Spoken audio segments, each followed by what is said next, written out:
Hi hello everyone. TNTET paper 2 7/2/2023 4 நடந்த எக்ஸாமில் கேட்ட மேக்ஸ் கொஷின். எக்ஸோட வேல்யூ ஃபைண்ட் அவுட் பண்ண சொல்கிறாங்க.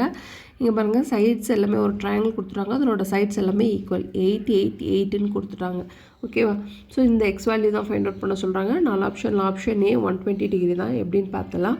ஸோ இங்கே பாருங்கள், இது வந்து எல்லா சைட்ஸுமே ஈக்குவல் அப்படின்னா அது வந்து ஈக்குவலேட்ரல் ட்ரையாங்கிள், சமபக்க முக்கோணம் அப்படின்னா அப்போது அதுக்கு உள்ளே இருக்கிற கோணங்களும் சமமாக தான் இருக்கும். அது வந்து 60 டிகிரியாக இருக்கும். ஓகேவா? ஸோ அப்போ இங்கே இருக்கிறது 60யாக இருக்குது அப்படின்னா இங்கே இருக்கிறது என்னவாக இருக்கும்னு கேட்குறாங்க. நமக்கு தெரியும் ஆல்ரெடி இது வந்து ஒரு ஸ்ட்ரெயிட் லைனுக்குள்ளே இருக்கிறது 60 டிகிரினா வெளியில் இருக்கிற ஆங்கிள் எவ்வளோன்னா அதை எக்ஸ்ன்னு வச்சுக்கலாம். 6 + 60 டிகிரி + x = 180. ஏன் அப்படின்னா ஒரு ஸ்ட்ரெயிட் லைன் இருக்குன்னா அது மேலே இருக்கிற ஆங்கிள் எவ்வளோ இருக்கும் அப்படின்னா 180 டிகிரியாக தான் இருக்கும். ஓகேவா? +60 இந்த சைடு வந்தால் -60, 180ல் 60 போச்சுன்னா 120. ஸோ எக்ஸ் வேல்யூ என்ன அப்படின்னா 120. இங்கே இருக்கிற ஆங்கிள் என்ன அப்படின்னா 120 டிகிரி. தேங்க்யூ.